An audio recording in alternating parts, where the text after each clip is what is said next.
Hey everyone, I'm Catherine Bede here at Catherine Bede Gallery, and today I wanted to show you how I set up my workspace when I paint so that if you are interested in taking one of our virtual classes via Zoom, or if you've registered for one, you can easily set up your workspace ahead of time and be all ready to go for the class. Uh, this is my workspace. So I'm just going to go through the different supplies we use in most of the classes and how I set up my workspace. So first of all, I have on my table a piece of what's called coroplast board. So this is like a plastic board, and it's just corrugated plastic. That's where the name comes from. And it's the same kind of plastic that um, like yard signs are printed on. And I find this is really nice and light and durable.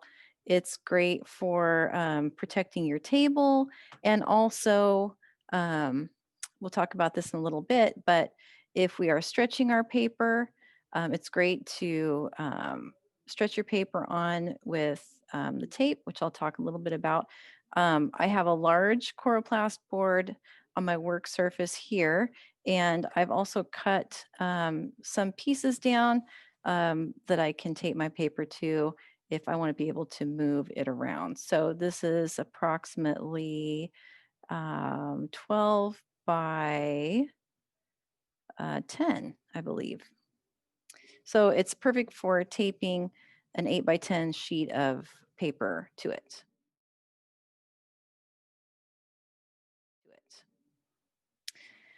So I've got my workspace. I've got my brushes. So for most of the classes, we're going to be using a number 6 round brush and possibly a flat brush. This one is a 3/4 inch brush. You could use a 1 inch brush. I also have a 1/2 inch brush. Now, I don't ever require this for a class, but if you have one, you can definitely use it. Also, if you have some smaller brushes, like a number 1 brush or number 2 or a 0 brush, sometimes that helps with details, but these are definitely not required for the class.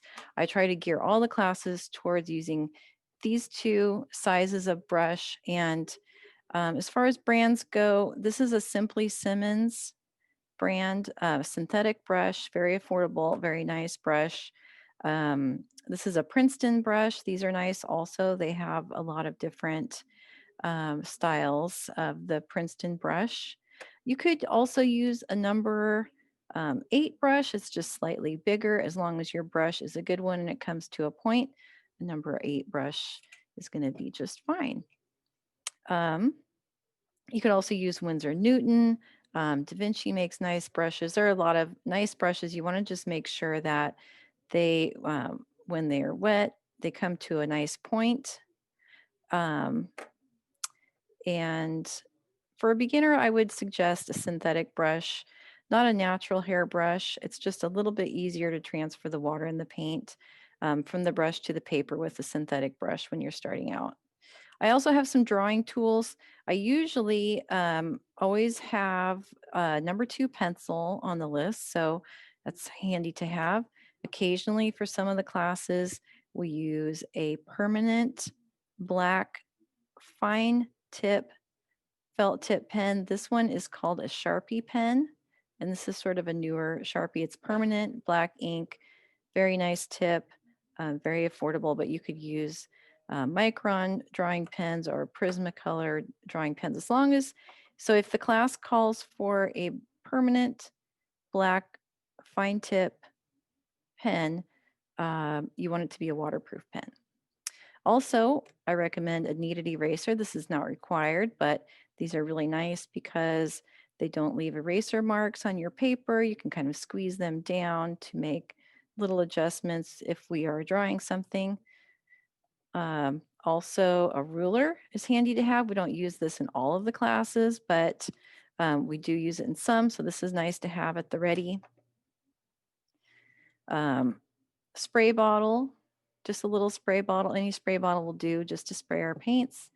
Occasionally, we'll use salt, so that's just regular table salt, and occasionally we'll use toothpicks, but just make sure to check the class description for the specific supplies for the class you are taking.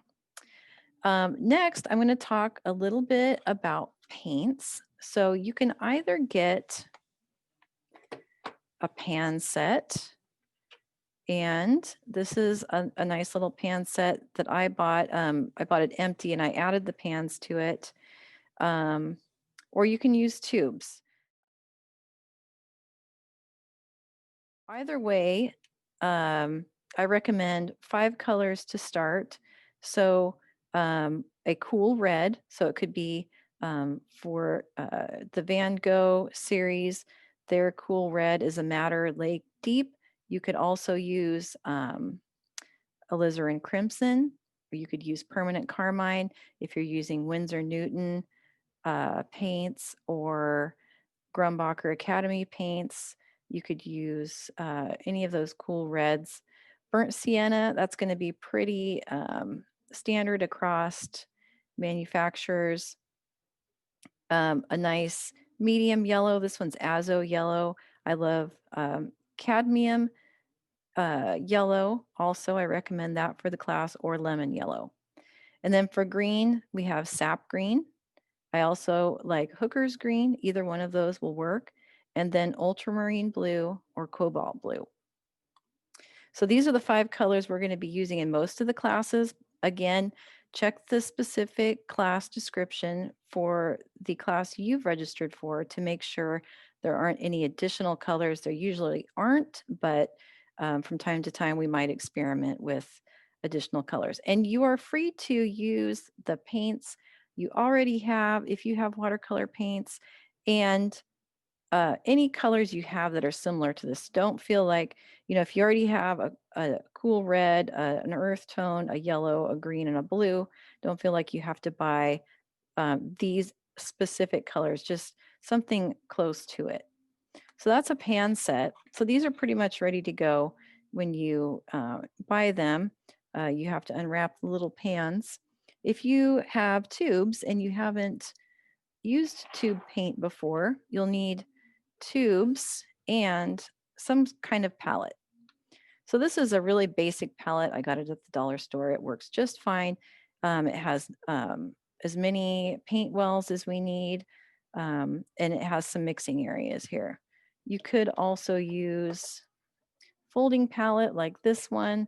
Again, has your paint wells and some nice big mixing areas.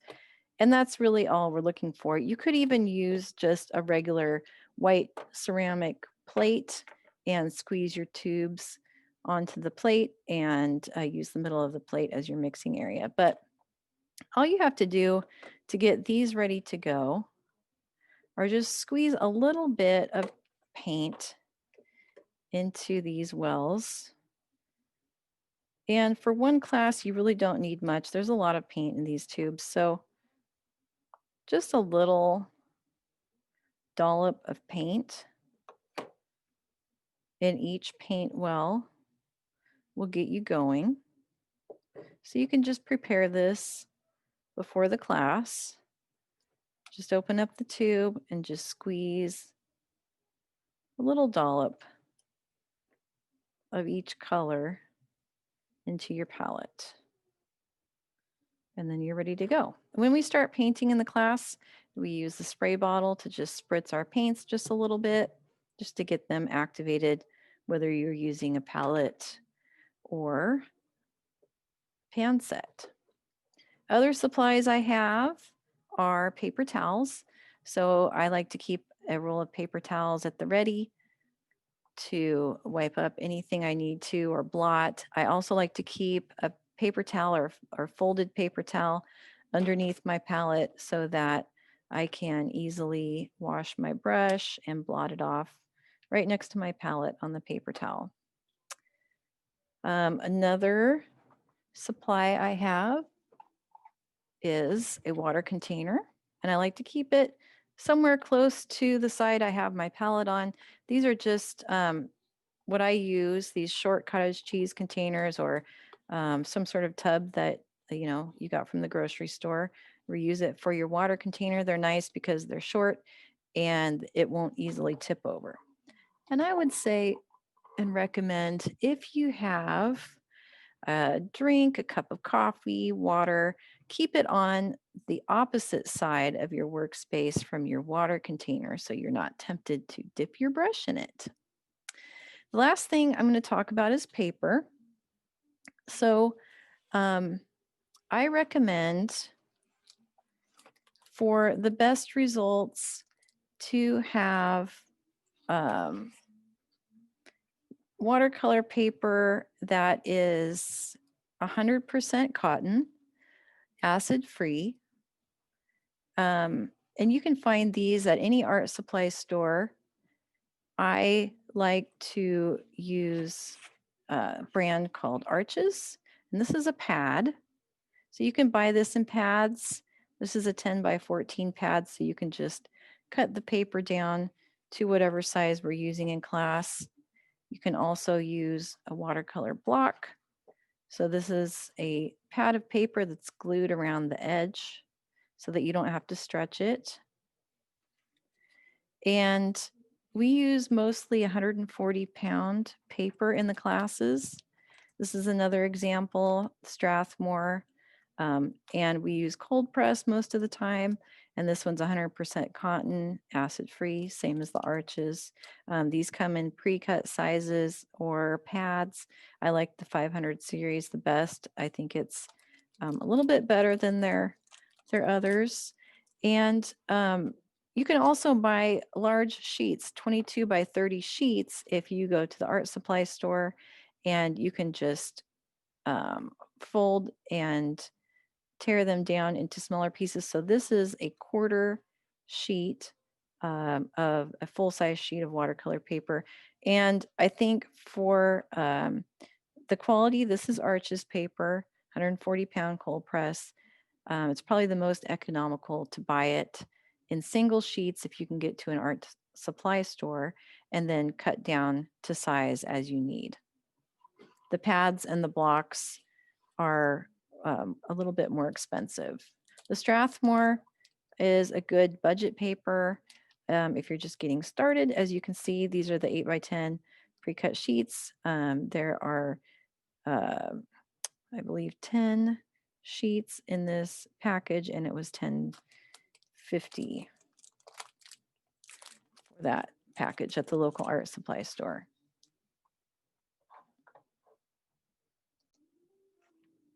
Some of the classes we offer are greeting card classes, and you can buy these pre-cut watercolor greeting cards. These are made by Strathmore. They just fold in half. They come with an envelope.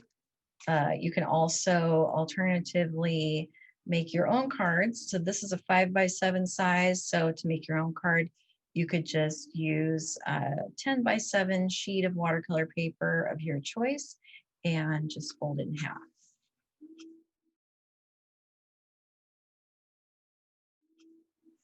And the last supply that is occasionally recommended for the class is artist tape or painter's tape.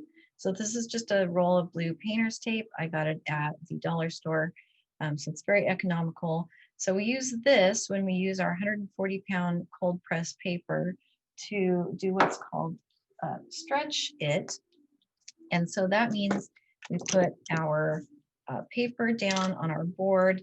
We could also just put the paper here on our workspace, and we tape on all 4 sides so that as the paper gets wet and then dries, it will flatten. So what happens when we add a lot of water and paint to the 140-pound cold press watercolor paper is it tends to buckle, which means it will bubble as you're painting on it. But if we stretch it with tape, then as it dries, it will flatten back down. So that's why we stretch our watercolor paper. And sometimes this is recommended for the class and sometimes it's not. So just make sure you check the individual class description to find out whether we need to stretch our paper. So that's pretty much it as far as getting set up and what I recommend as a way to set up your area for painting when you join one of our classes. If you have any questions at all, feel free to email me, contact@catherinebedegallery.com.